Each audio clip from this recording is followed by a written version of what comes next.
Damos inicio a un nuevo capítulo de Con Diálogo es Distinto, especial Parlamentarias 2025, a través de Radio Agricultura y a través de YouTube en Agricultura Televisión. En este capítulo conversaremos con candidatas y candidatos al Senado por la región de Valparaíso para conocer su visión, sus propuestas y puntos de encuentro con respecto a los problemas y desafíos que aquejan a esta región. Y para esto me acompañan Andrés Lonton, abogado, diputado por el Distrito 6 de Valparaíso y que ahora se presenta como candidato a senador por Renovación Nacional. Bienvenido, Andrés. Muchas gracias, Pablo, por la invitación. Bueno, yo soy de Viña del Mar, he desarrollado mi vida entre Viña del Mar y Quilpué. La política me hizo postergar muchas cosas, como por ejemplo el deporte. Yo hacía mucho deporte y como se notará ahora, la verdad es que no hago tanto. Y es porque te consume mucho tiempo esto. Y la verdad es que el estar corriendo de arriba para abajo, la verdad es que te hace una vida un poquito más sedentaria. Al igual que a ti, tengo un hermano que lo imita a Kramer. Por lo tanto, me imagino que también es motivo de orgullo. Para mi hermano es motivo de orgullo, no sé si para ti no. Pero bueno, yo vengo de una familia además muy política. Mis padres fueron ambos parlamentarios, así que me tocó desarrollar mi vida gran parte de mi niñez en el Congreso. Tuve el honor también que mi padre tenga una sala en la Cámara de Diputados donde yo también participo en esa comisión en un momento de gobierno, por lo tanto para mí es una conexión directa con mi padre que ya no está con nosotros, y la verdad es que tuve la oportunidad también de ser funcionario ahí, trabajar siempre desde lo público. La verdad es que para mí es muy enriquecedor desde el punto de vista emocional, pero también el hacer lo que uno quiere, lo que le gusta y lo que le apasiona, que es dedicarme al servicio público, que es una tarea muy noble, con muchos costos, pero que vale la pena cada uno de los días en que uno se dedica a ella.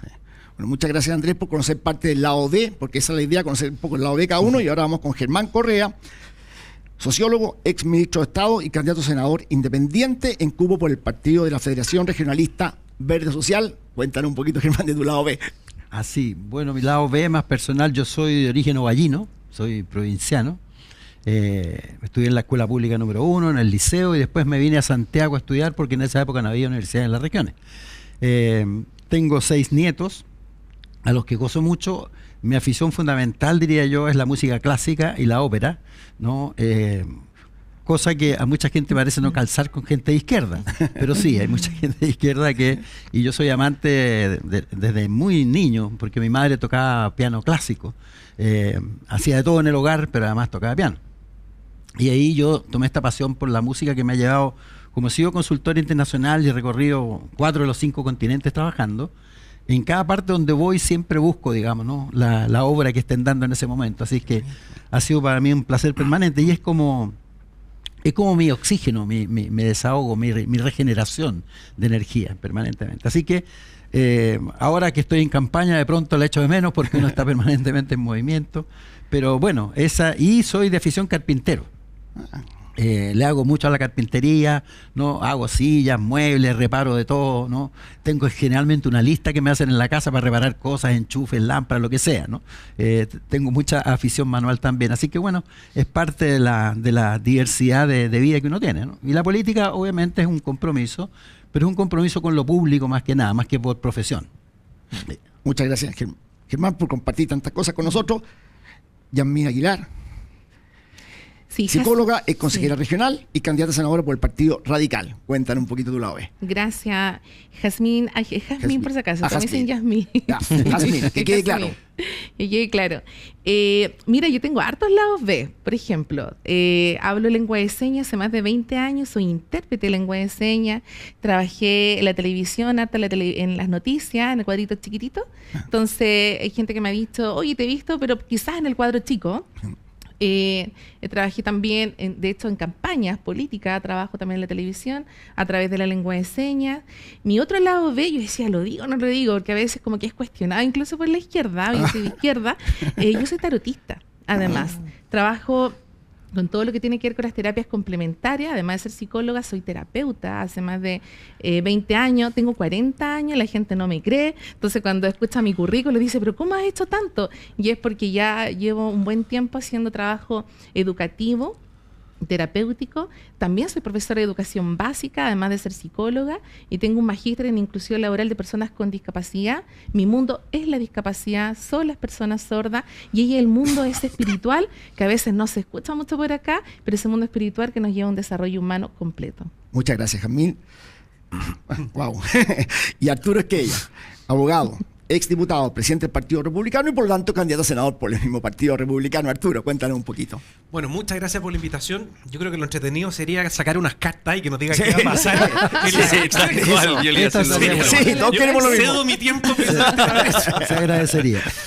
Oye, no, un gusto estar acá. La verdad es que hemos tenido la oportunidad, acá los candidatos, de encontrarnos en otros debates y quizás es una buena oportunidad para plantearle o para que la gente vea que no todo es como se ve en las noticias, de que estamos agarrados del moño porque pensamos distinto. La verdad es que, por lo menos, mi experiencia en política no es así. Yo sé que a los republicanos nos pesa una caricatura que nos ven como muy duros, muy buenos para la pelea o tajantes, pero eso es una manera en el fondo de defender las ideas y otra cosa es la relación humana que es fundamental. El respeto, la cordialidad, al final del día es lo que va construyendo el poder trabajar bien y sacar las cosas de mejor manera adelante. Lado B, o sea, no sé si lado B, pero cosas que uno no tiene oportunidad mucho de comentar. Yo estoy casado, tengo 3 hijos, la mayor de 14, otro el que le sigue 12 años y uno más chico de 6.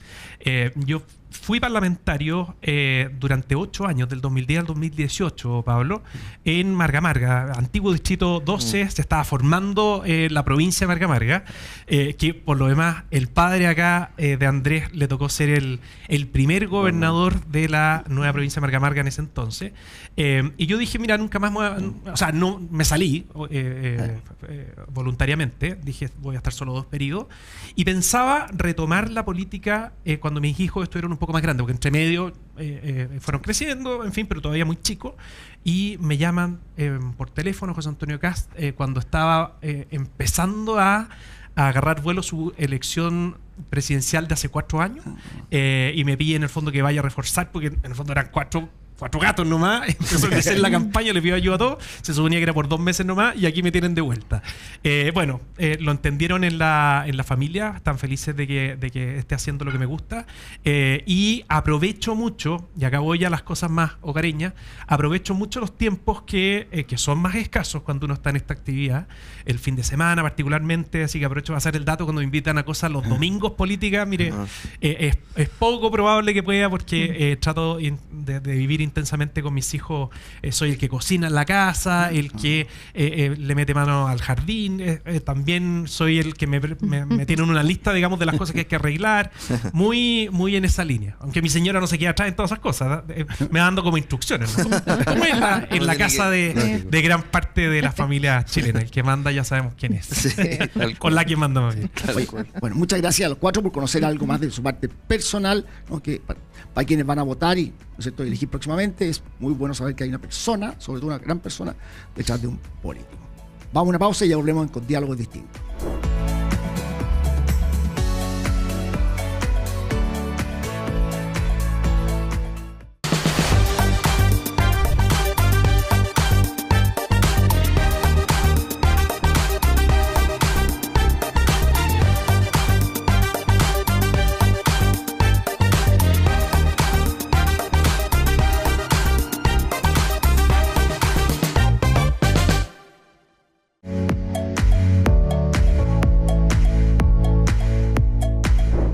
De vuelta con Diálogos Distintos, especial parlamentaria 2025, y aprovechamos a saludar a uno de nuestros auspiciadores, AFP Capital. En AFP Capital hay un servicio para cada etapa de tu vida, porque nuestro compromiso es acompañarte en tu presente y tu futuro. Comenzamos nuestro bloque de conversación con los candidatos al Senado por la región de Valparaíso, y me acompaña Jazmín Aguilar, candidata a senadora por el Partido Radical, Arturo Esquella, candidato por el Partido Republicano, Germán Correa, candidato a senador independiente en cupo del Partido Federación Regionalista Verde Social, y Andrés Lonton, candidato a senador por Renovación Nacional. Algunos pequeños datos de contexto: la sexta circunscripción de la región de Valparaíso abarca las 38 comunas de la región y se eligen 5 senadores. Cuenta con más de 1.896.000 habitantes y en la última elección municipal con voto obligatorio hubo una participación de más de 1.426.000 personas. En relación a empleo, la tasa de desocupación en el trimestre móvil junio-agosto 2025 fue de un 8,8% sobre el promedio nacional. En temas de seguridad, según la Cámara Nacional de Comercio, la tasa de victimización del primer semestre del 2025 en el conurbano de Viña y Valparaíso alcanzó la cifra más alta del país, 71,9%. 7 de cada 10 comercios fueron objeto de algún delito. Y bueno, en relación a vivienda, la región de Valparaíso continúa siendo la con más campamentos del país, 355 asentamientos, 55 más que antes y 30.458 familias viviendo en esta situación. Quisiera partir preguntándole ahora a Germán Correa con respecto al avance del delito, quizás posiblemente de los crimen organizado. ¿Qué proponen ustedes? Y tú en particular. Mira, creo que haciendo una mirada de los últimos, no sé, 15, 20 años por lo menos con respecto al problema, ha habido distintas aproximaciones de gobiernos de distintos símbolos, ¿no? Y creo que uno podría decir que todos de alguna manera hemos fracasado, porque el problema sigue creciendo, sigue aumentando, se ve una ineficacia globalizada del Estado para enfrentar el problema. Así que yo creo que, como lo he dicho varias veces, es momento de analizar lo que hemos venido haciendo. Y creo que el problema ha alcanzado un nivel de gravedad tal, sobre todo el crimen organizado, la penetración en las instituciones, lo que hemos visto, la penetración que ha comenzado a tener en las Fuerzas Armadas, ¿no? Que eso es tremendamente preocupante. Sin duda alguna también en tribunales. Eso es lo que hace el narco y el crimen organizado en todas partes del mundo. Y nosotros somos objetos del mismo fenómeno. Y creo que esto solo puede enfrentarse, como lo he dicho muchas veces, con un gran acuerdo nacional. Porque esto va a haber que pagar costos políticos de alguna manera, porque hay que tomar medidas que posiblemente sean impopulares en algunos casos, pero que si lo hacemos todos juntos, teniendo en consideración el interés real de la gente que más sufre el delito, los sectores más modestos generalmente, creo que tenemos chance de tener una política exitosa. Es decir, hay que revisar la política, hacerlos todos juntos como acuerdo nacional, ¿no? Tomar entre todos las medidas que haya que tomar, pasar las leyes con la rapidez que haya que hacerlo y después fiscalizar y controlar su cumplimiento, porque tenemos montones de leyes respecto a seguridad pública, pero que no se ejecutan en la práctica. Muchas gracias, Arturo Esquella. No, la seguridad es por lejos lo más importante, es la razón por la cual yo asumí el desafío de ser candidato al Senado. Precisamente porque me tocó trabajar en un equipo que formó José Antonio Kast para construir un plan de recuperación territorial, le pusimos así después de una visita que hicimos a El Salvador, porque fuimos a estudiar qué es lo que hicieron allá, que logró convertir uno de los países más peligrosos del mundo en el país hoy día más seguro de Latinoamérica. Y efectivamente empezamos a construir. Buena parte tiene que ver con cambiar un poco la mentalidad. Las políticas públicas que se aplicaban hace 20 años, incluso hace 10 años, no sirven para nada hoy día si es que uno no hace un cambio en el tratamiento a la criminalidad. ¿A qué me refiero? A reivindicar el uso de la fuerza, que suene medio impopular, pero efectivamente nosotros durante mucho tiempo hemos estado construyendo políticas públicas que se basan en una proporcionalidad en el uso de la fuerza que no se condice con lo que verdaderamente tú tienes que hacer hoy día, teniendo a la vista que ya no son delincuentes comunes, sino que hay organizaciones criminales que nunca paran de crecer, porque esa es la lógica que hay detrás del crimen organizado. Segundo, tú tienes que restablecer el sentido de autoridad, y para eso tú tienes que dotar de todas las herramientas económicas, financieras y también, digamos, desde el punto de vista de la tecnología, armamento letal y no letal a nuestras policías. Nosotros tenemos que salir de la dinámica de que cuesta hoy día que las personas estén pensando como un proyecto de vida ser carabinero. Antes había filas en el fondo para poder postular, y hoy día uno tiene que darles incentivo, y eso tiene que ver con restablecer el sentido de autoridad. Nunca más tiene que haber un migrante ilegal que le levanta la mano a un carabinero.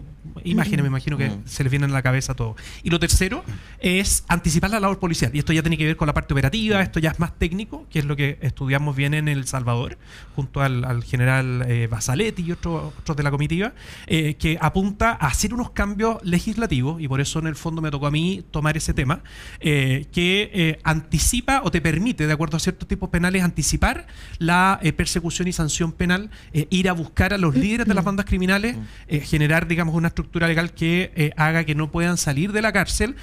Tú los segregas de tal manera que puedes después hacer un trabajo que también es importante con los primerizos, con personas que no están involucradas en delitos violentos, para reinsertarlos, rehabilitarlos. Eso no se te da si es que tú estás mezclado, digamos, con criminales condenados por delitos violentos. Y eso, me alargué mucho, es un poco la estructura de lo que tenemos. Ahora me toca, bueno, después pueden decir otro. Mira, Aguilar, lo que tú quieras decir, que comparte, y qué otra cosa agregaría. Sí, bueno, sí, comparto algunas cosas que mencionabas, pero lo principal también es dialogar entre las instituciones. Una de las cosas que nos ha faltado es que tanto el gobierno de turno, las municipalidades, juntas de vecinos, institucionalidad con respecto a los mismos militares, carabineros. Yo soy nieta de carabinero, entonces tampoco es que yo puedo hablar mal de la institucionalidad de carabinero. Es súper importante generar un trabajo en equipo. Porque como que la institucionalidad hablan todo en base a lo que les corresponde, pero no ponen el punto en común que son las personas, que es la ciudad. Y en ese sentido yo creo que es muy importante aportar a la inversión en temas de educación para generar mayor infancia sana, cosa que los adolescentes no se vayan a delinquir, a generar mayor inseguridad, sino que vean a Chile con una oportunidad tanto laboral como educativa. Entonces, yo más que me parece muy bien el tema de como el procedimiento muy técnico, yo creo que es súper importante enfocarnos en la prevención. Si no hay prevención, nuestro país es conocido por ser reactivo y eso ya no puede pasar más.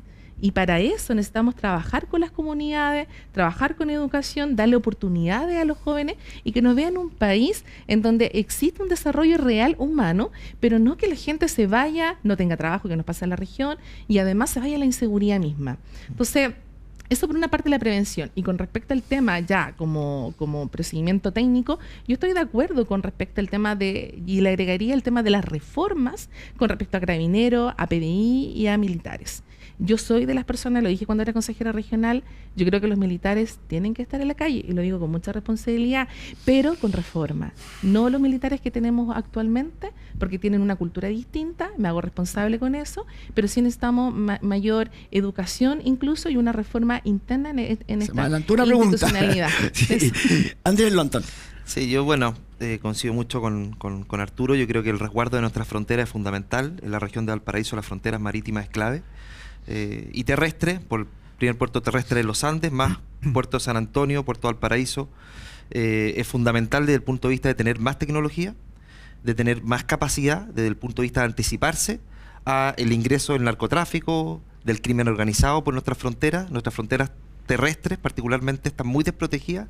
El crimen transnacional, la importación de delitos violentos hoy día nos tiene una situación que es crítica, con un incremento en la región de un 75% de los homicidios en los últimos 10 años, más de un 130% de secuestros, ni hablar de las extorsiones, y eso requiere, entre otras cosas, y de hecho también lo decía Cas, pero es un proyecto que estamos ya en segundo trámite en el Senado, que es tipificar como delito el ingreso ilegal a Chile.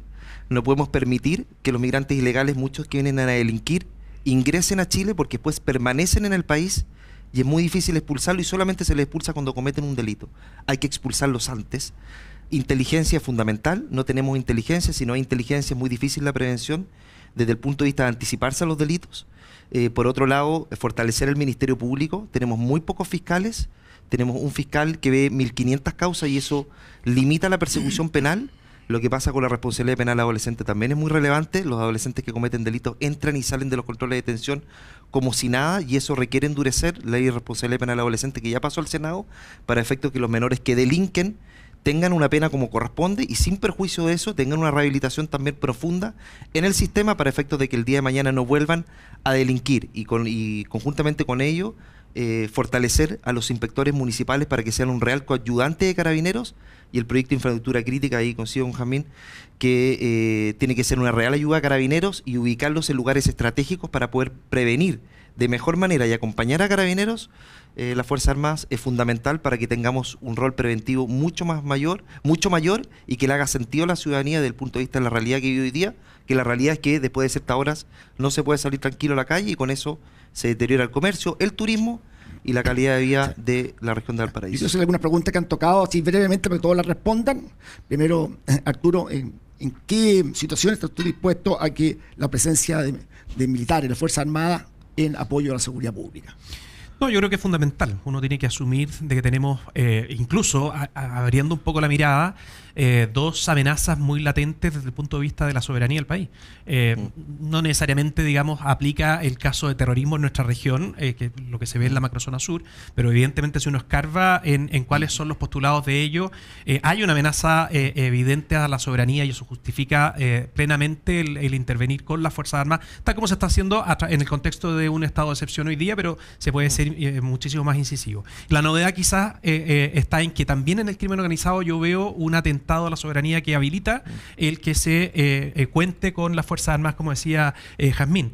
Tú, cuando entiendes bien, y esto lo estudié académicamente, qué es lo que hay detrás de las organizaciones criminales, la transcriminalidad hasta que van creciendo de país en país, al final del día lo que buscan es cooptar a la autoridad en el fondo que deja de tomar las decisiones en función del bien común, sino que las toma en función del interés de estos grupos y empiezan a crear un estado paralelo a estos tipos. Y eso tú tienes que combatirlo. En muchos países ya es muy tarde. Nosotros estamos todavía en condiciones de hacerlo de manera frontal, pero para eso tú necesitas a las Fuerzas Armadas, sin ninguna duda, y la justificación está en el atentado a la soberanía. Germán Correa, tu Creo opinión que con respecto a las Fuerzas Armadas. La Fuerza Armada es un elemento más, ¿no? Yo discrepo cuando se pone el énfasis casi exclusivo en la represión, Fuerzas Armadas y Carabineros, porque creo que el problema es bastante más complejo que eso. Jazmín señalaba una amplia gama de aspectos por los cuales hay que abordar el tema y yo comparto eso, ¿no es cierto? Y si hay Fuerzas Armadas de por medio, tal como decía Jazmín, tiene que ser con Fuerzas Armadas diferentes a las que tenemos, que están preparadas más bien para combatir, no para el tipo de acción que se requiere desde el punto de vista de seguridad pública. Y obviamente, bueno, hay una discusión que hay que hacer como país. O metemos las Fuerzas Armadas o dotamos a las policías de ciertos tipos de enfrentamiento de crímenes que antes no enfrentaban, a adaptarlas también y reformarlas para los efectos de poder cumplir una función que ha adquirido otro carácter. Entonces, digo, hay que hacerlo con una mirada amplia. Yo no tengo restricciones ideológicas que me digan esta solución sí y esta no, porque el problema es tan grave desde el punto de vista del país, ¿no? Realmente, lo siento así porque lo hemos visto en otros países, que se necesita tener amplitud de mirada y preocuparse sobre todo del problema y de su complejidad y abordarlo todo desde las distintas perspectivas que hay que hacerlo. Aquí se han señalado varias, hay medidas específicas en las cuales podemos coincidir. Pero lo que yo creo que hay que prevenir es la unilateralidad, el ver que solo policía, solo represión, militares va a solucionar el problema, porque es una parte de una solución, el papel que puedan tener las fuerzas que tienen el uso de la fuerza legítima, digamos, en el Estado. Hay que mirar mucho más con mayor complejidad y abordarlo simultáneamente de todos esos ángulos. Ir por aquí y por allá, la realidad ya ha demostrado que no anda. Tenemos 62 nuevas leyes, yo insisto, y la situación no ha mejorado. Entonces, ¿va por el lado de tener más leyes? Parece que no, parece que hay. Por eso digo, cuestionémonos lo que todos hemos venido planteando y haciendo. Miremoslo en conjunto con las complejidades que tiene, con el conocimiento académico, técnico que esto supone, mirando más de una experiencia.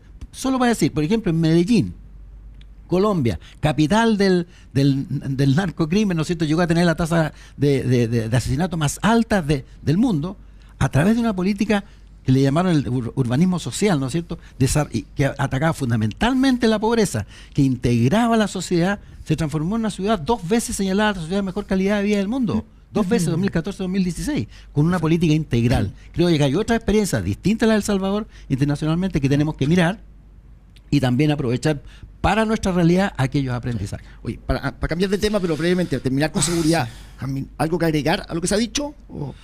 Sí, no solo reforzar el sistema integral. Yo creo que comparto con Germán, que más que una ideología, tenemos que contextualizarnos a lo que está pasando hoy día en Chile, abrir nuevas miradas también, no nos podemos cerrar, pero también creo que la Fuerza Armada tiene que tener un foco distinto que tenía hace años atrás. Carabineros, hoy día no tenemos carabineros, es una realidad. No tenemos mayor dotación, los jóvenes no quieren estudiar en la escuela de carabineros, entonces me parece, solo para reforzar, para no decir lo mismo, yo creo que hoy es momento de reconstruir la confianza en nuestra institucionalidad, que se ha perdido mucho, pero sobre todo en las Fuerzas Armadas y en donde nosotros podamos mirar cómo seguir adelante en ese aspecto. Bueno, yo creo que el tema, no sé si quiere agregar algo, porque solamente el sistema penitenciario, que me parece fundamental modernizarlo. Tenemos la cárcel en la región de Valparaíso, las cárceles todas sobrepobladas, ya hacinadas, y eso impide, primero, aislar a los más peligrosos de los que cometen delitos con más bajas penas. Y por lo tanto, hoy día las cárceles se están convirtiendo en oficinas del crimen organizado. Y eso es una realidad. Por lo tanto, operan parecer hacer más tranquilamente dentro de ellas.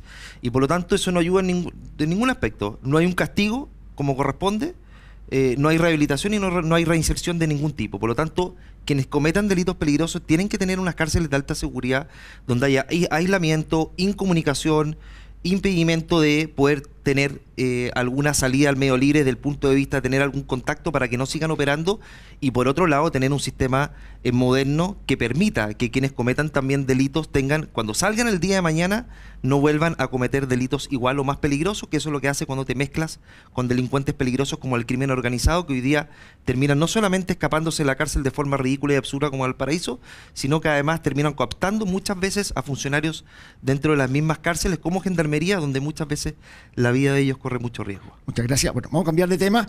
Ahora contigo, Arturo. A ver, ya hemos dicho que el desempleo es de lo más alto, ¿no?, sobre el promedio nacional. ¿Qué medidas impulsarían ustedes para fomentar la inversión y el empleo en la región?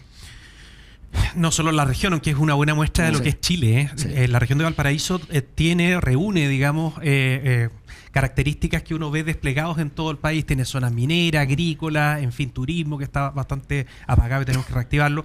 Bueno, en todos esos casos está lleno de proyectos que están esperando su tiempo para poder ver la luz. Y lamentablemente, porque en algún minuto nos pegamos en la cabeza como país y se empezó a llenar, digamos, de autorizaciones y permisos que quizás tienen un fin positivo y bueno, pero en un país con tasas, digamos, de desarrollo bastante más altas que las nuestras. Yo es ahí donde he dicho durante varias oportunidades, tenemos que entrar con mucha fuerza a destrabar a que las personas que quieren generar una nueva actividad no se encuentren con un frontón. No estoy hablando únicamente de proyectos grandes, que por de pronto los hay. Hay cerca de 4.000 millones de dólares en proyectos que están parados precisamente de nuestra región, parados esperando una RCA. Entonces, y bueno, a nivel país, digamos, son más de 100.000 millones. Y eso es trabajo. De repente uno piensa, oye, pero ¿para qué se preocupan tanto de los proyectos de inversión de las grandes empresas? Son trabajos, son puestos seguros de trabajo. Si nosotros destrabamos eso, automáticamente se genera, digamos, una suerte de mejora sustantiva en materia de empleo. Entiendo que querías hablar después de la... Sí. Ya. Sí, así que en este tema de empleo, Germán, sí, porque hay alargo. muchos temas. Sí, Yo no, soy cada la- uno tiene que ser más corto para allá. Yo soy Sí. la Germán, más dale. correcta en el Quiere tema. llegar a los 6 temas. Sí. Quiere llegar a los 6 temas. Quiero llegar a ser. Así que, Germán, cuéntanos un poquito con respecto Mira, a en empleo, materia de inversión. empleo yo creo que hay 2 o 3 cosas estructurales que hay que enfrentar. Se nos viene advirtiendo hace rato desde afuera la OECD que tenemos limitaciones importantes. Una de ellas es el excesivo centralismo de este país. La OECD dice, mire, tenemos prácticamente votadas las regiones, ¿no? 2009 lo dijo y no hemos reaccionado como país. Todo se concentra en la región metropolitana de Santiago y se siguen concentrando todas las inversiones. 42% del producto está aquí. Tenemos regiones cercanas como la de Valparaíso donde no se invierte significativamente de años por años. Entonces, aparte de los proyectos que están trancados, que yo coincido que ahí también hay que cambiar. Reformar el Estado. Tenemos un Estado que ya no sirve para lo que hay que hacer. Hace rato, esto yo lo conversé con el presidente Piñera en su momento, ¿no? Y me dijo, pero vamos a perder el tiempo reformando el Estado y no voy a alcanzar a hacer lo que quiero hacer. Yo le dije, error, no vas a poder hacer lo que quieres hacer con el Estado que tienes. No ven que involucrarse en la reforma del Estado es por el contrario, tienes que mejorar tu herramienta. Y a eso se debe todo este tema de la permisología, los trámites. Estamos súper atrasados en eso. Entonces, descentralización, reforma del Estado y desde luego estímulo a la inversión privada. Porque lo que mueve la economía es la inversión privada en el país, ¿no? La inversión pública viene a suplir, complementar la inversión privada. Esa es nuestra economía.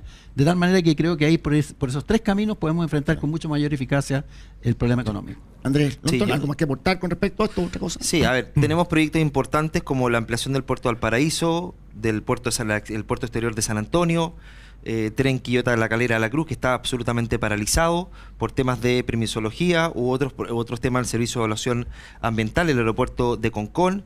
60 proyectos que podrían generar 13.000 millones de dólares a la región que hoy día produce el 1,7% de la inversión y que podría llegar al 20% si se destraban todos esos proyectos y que podría generar miles de empleos.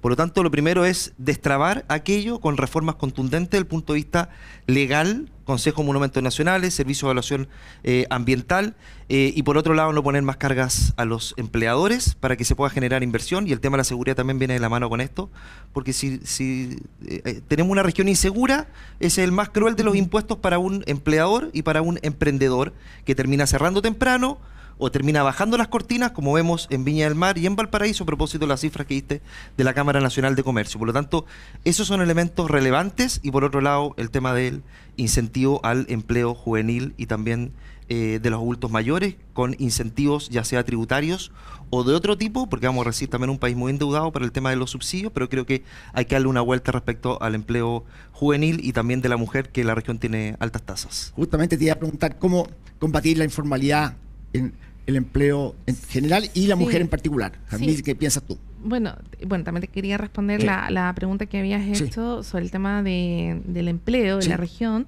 Yo creo que hay que fortalecer el turismo. El sistema que tenemos en turismo hoy día es como que todo el mundo hacia afuera nos conoce como una ciudad turística. Sin embargo, tú hablas con los locatarios, con los emprendedores, con el comercio, y lo que menos tienen hoy día es plata que les llega a diario. Entonces, ¿qué pasa con el tema del empleo? Y eso lo relaciono con el turismo. Tenemos que hacer rutas, y vuelvo a hablar de la institucionalidad con respecto a las municipalidades, rutas de trabajo gastronómico, de emprendimiento, que conozcan nuestro patrimonio y nuestra historia. Y cuando hablo de patrimonio, la región es la única región con mayor patrimonio vivo, por una parte. O sea, Valparaíso hoy día es el patrimonio histórico. Entonces, de alguna forma tenemos que darle vida a lo que tenemos hoy día. Cada comuna, cada ciudad de la región, de las 38 comunas, tiene su propia historia, identidad, patrimonio, y por ende tiene sus propios emprendedores también.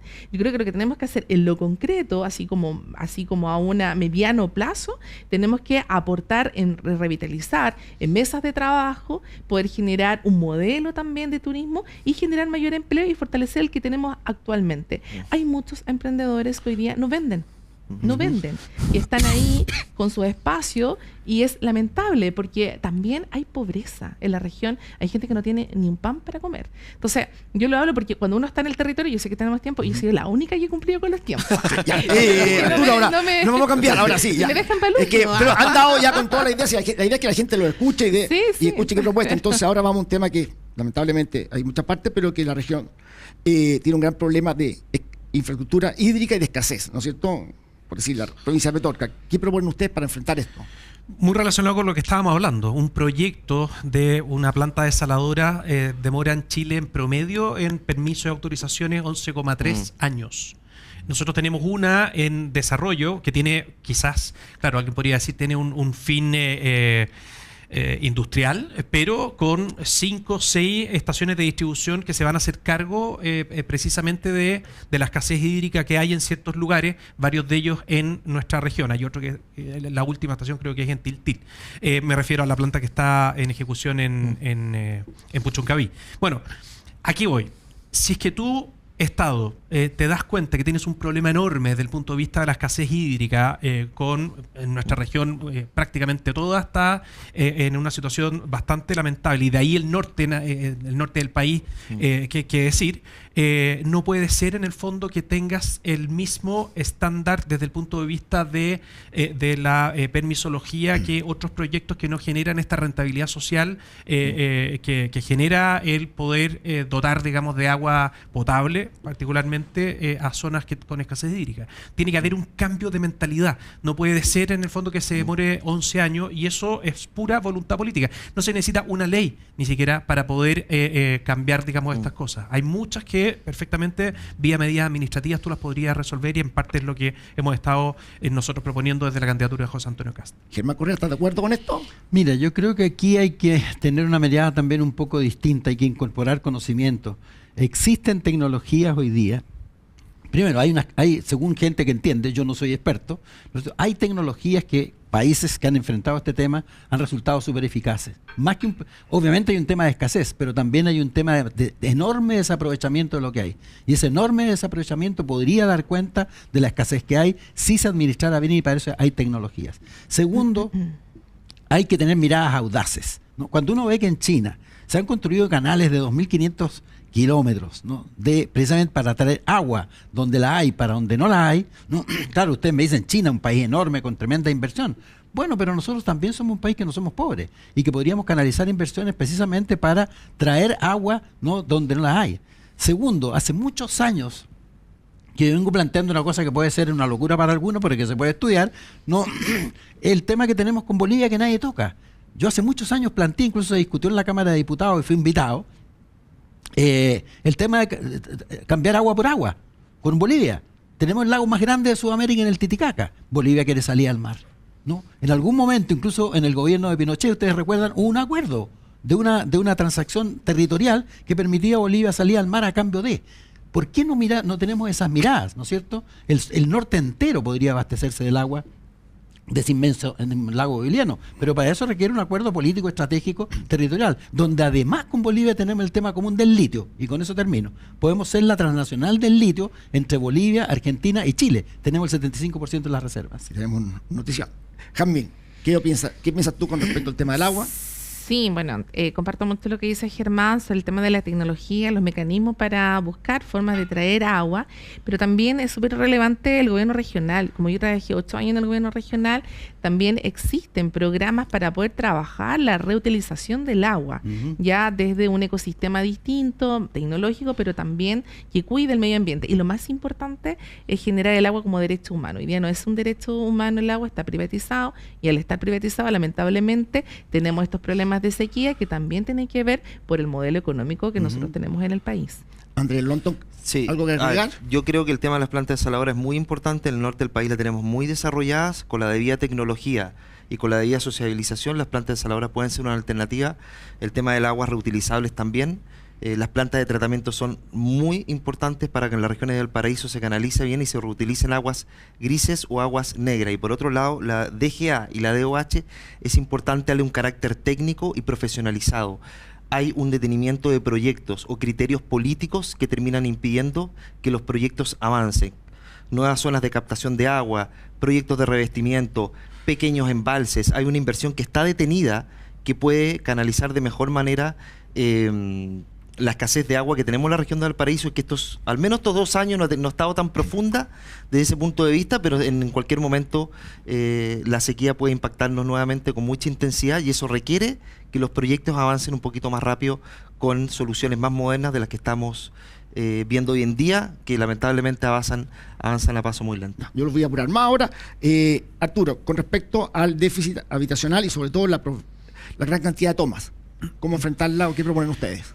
No, esto está directamente vinculado con las mafias que hay detrás de las tomas que hoy día tenemos. Desde hace ya algunos años llegan organizaciones que son empresas, se toman un lugar, meten maquinaria y empiezan, digamos, a hacer una suerte de loteo a su pinta, vendiendo estos lugares a familias que efectivamente tienen la falta, digamos, de vivienda, y se genera todo un cuento informal en función de una mafia.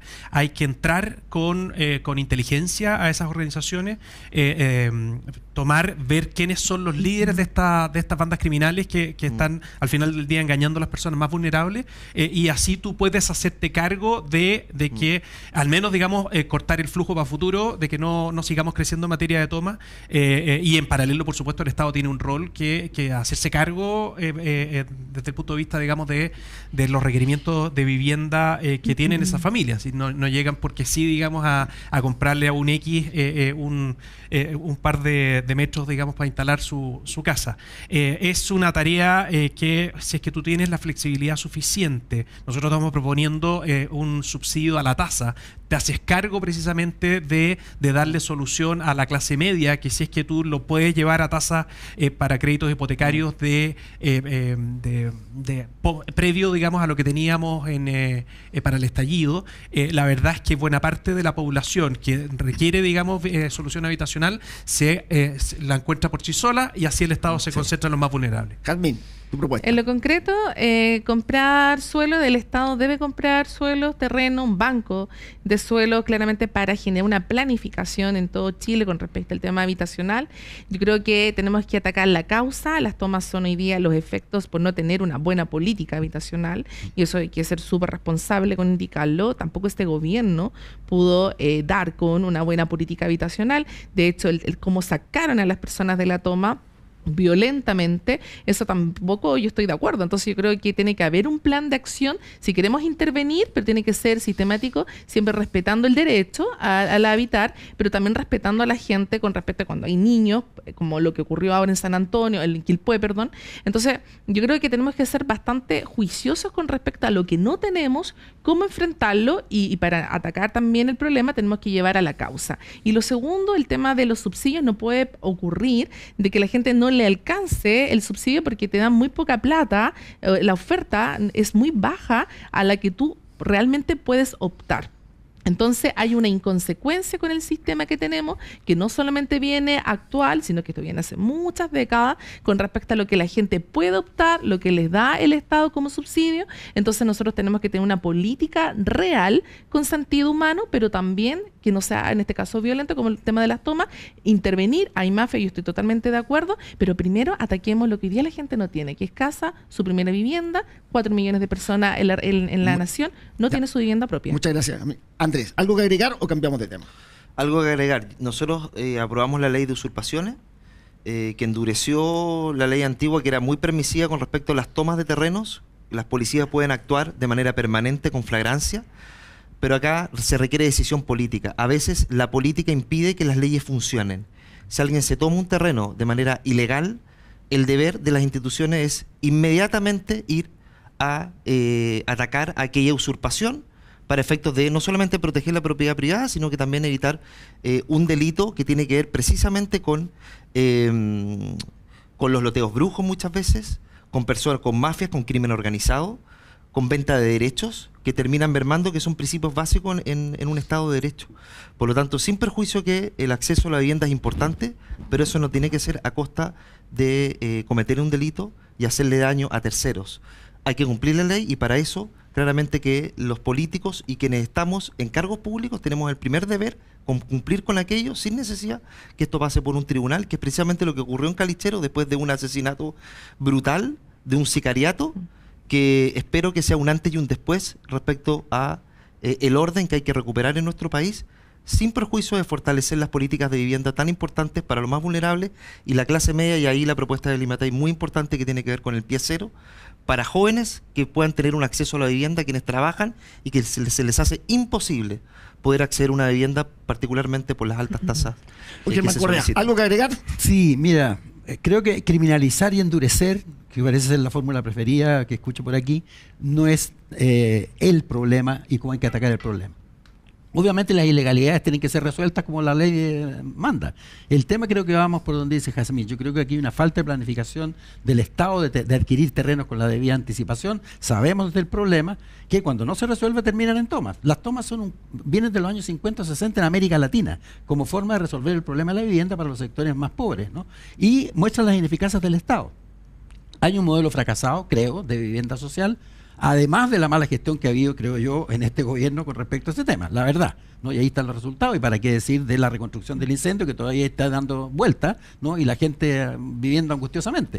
De tal manera que eso hable también de no solamente ineficacia, sino que de un modelo que hay que superar. Hay que ir a otro modelo. Hoy día hay tecnologías modernas en el mundo que nos permitirían hacer de otra manera las cosas.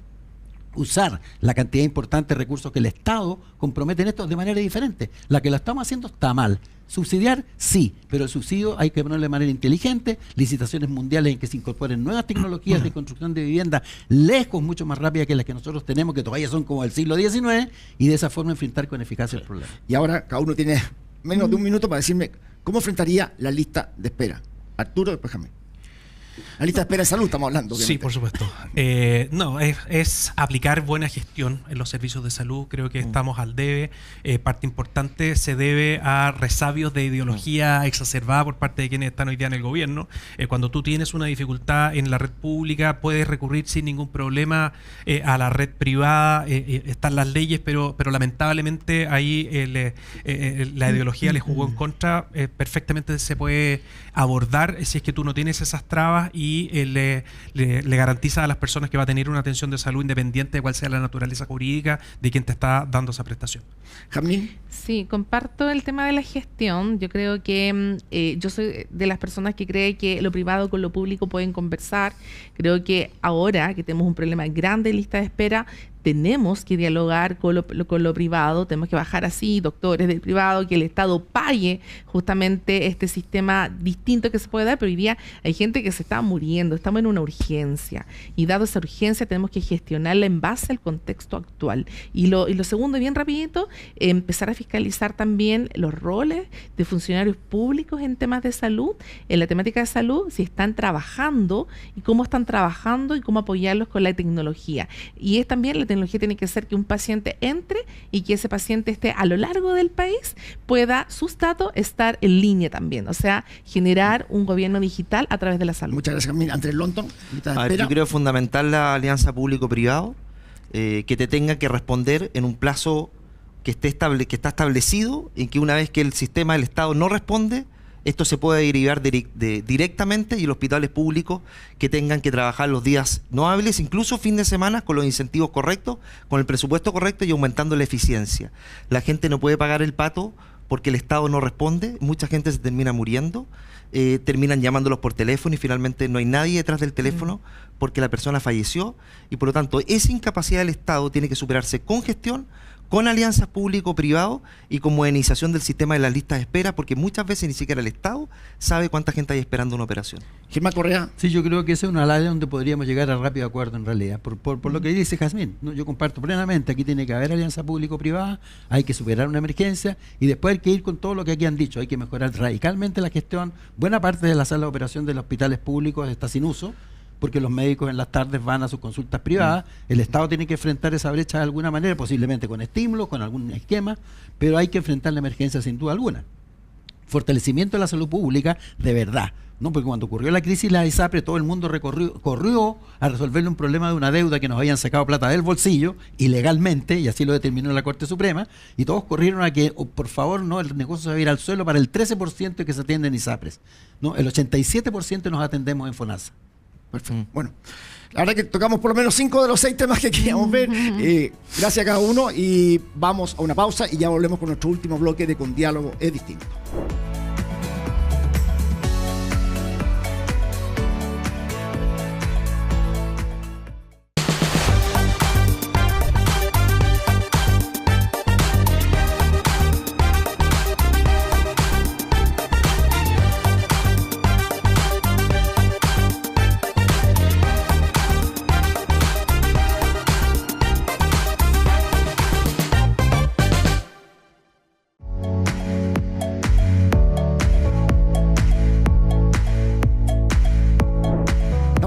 Nuestro último bloque de Con Diálogo Distinto, especial parlamentaria 2025, hablando con candidatas y candidatos a senadores por la región de Valparaíso. Y para finalizar, como ustedes saben, el minuto final pronto paga, donde yo les pregunto a cada uno ¿a qué compromisos están dispuestos a adquirir con los habitantes de la región de Valparaíso si son electos senadores? Y vamos a partir con Arturo Esquella, candidato a senador por el Partido Republicano.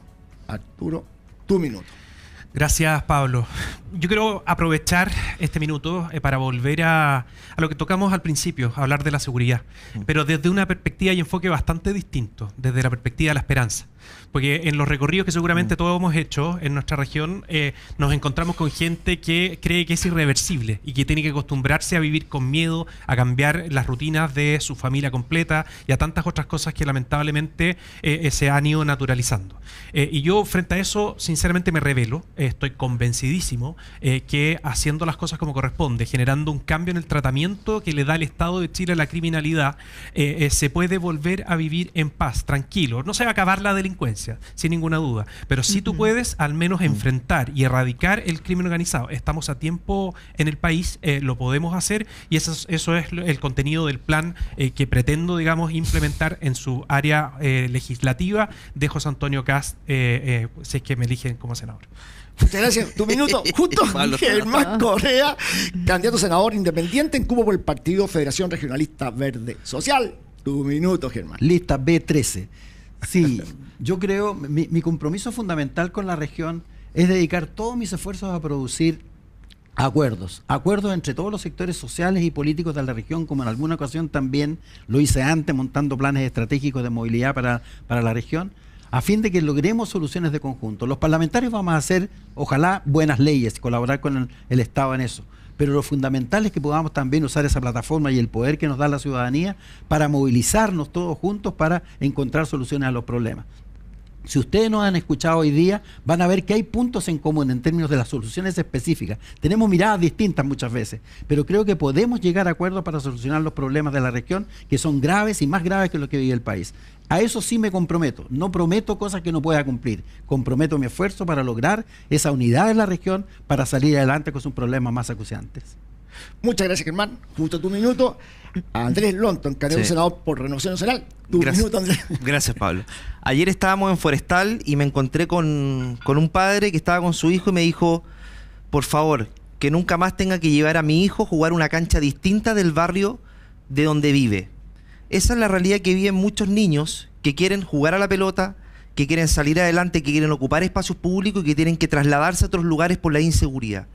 Hay que recuperar los espacios públicos, hay que recuperar los espacios para las familias honestas y pacíficas que quieren vivir tranquilas y que quieren salir a la calle para desarrollar su vida y que sus hijos puedan tener una esperanza en la región de Valparaíso. Y para eso vamos a seguir con la misma línea, poner por delante a las víctimas y no a los delincuentes, como lo hemos hecho durante nuestro periodo como diputados, sacando adelante la ley Naín Retamal, la Defensoría de las Víctimas, la ley de responsabilidad penal adolescente que está en el Senado, la tipificación de la migración ilegal como delito, la ley de reincidencia, la ley de libertades condicionales que las endurece para que los delincuentes no recuperen la libertad con facilidad. Es necesario recuperar las calles para las familias y que los delincuentes estén donde deben estar, privados de libertad, pero que el sistema propenda a que esas personas no vuelvan a cometer delitos. Muchas gracias, Andrés Lonton, por tu minuto y terminamos con Jazmín Aguilar, candidata a senadora por el Partido Radical. Jazmín, tu minuto. Me comprometo a aportar a un Senado territorial, humano e inclusivo. Trabajo con la salud mental, soy la candidata a la salud mental, un tema totalmente olvidado y poco visibilizado, que de alguna forma es la causa y al mismo tiempo el resultado de cómo vivimos en Chile. Y también del espectro autista. Soy especialista en esta temática, llevo 20 años trabajando con la discapacidad. Soy la candidata C19 Jazmín Aguilar para que tengan en cuenta con respecto a generar una política más humana, más cercana, más dialogante, pero siempre con un sentido común y siempre con la inclusión de la mano. Yo quiero agradecerle a cada uno, Arturo Esquella, Andrés Lonton, Germán Correa, Jazmín Aguilar, por su participación propositiva. Tal como ustedes decían, hay más puntos de encuentro de lo que uno imagina, obviamente hay diferencias. Espero que ser electo les deseo lo mejor a cada uno. Sigan con esos puntos de encuentro por la región y por Chile. Y a cada uno de ustedes no se olviden de seguirnos por Radio Agricultura, por YouTube, en Agricultura TV, en Spotify, en nuestras redes sociales de Agricultura, en Apple Podcast, entre otras plataformas. Y nos vemos pronto en un nuevo programa de Con Diálogos Distintos, especial parlamentaria 2025. Gracias. Gracias. Gracias.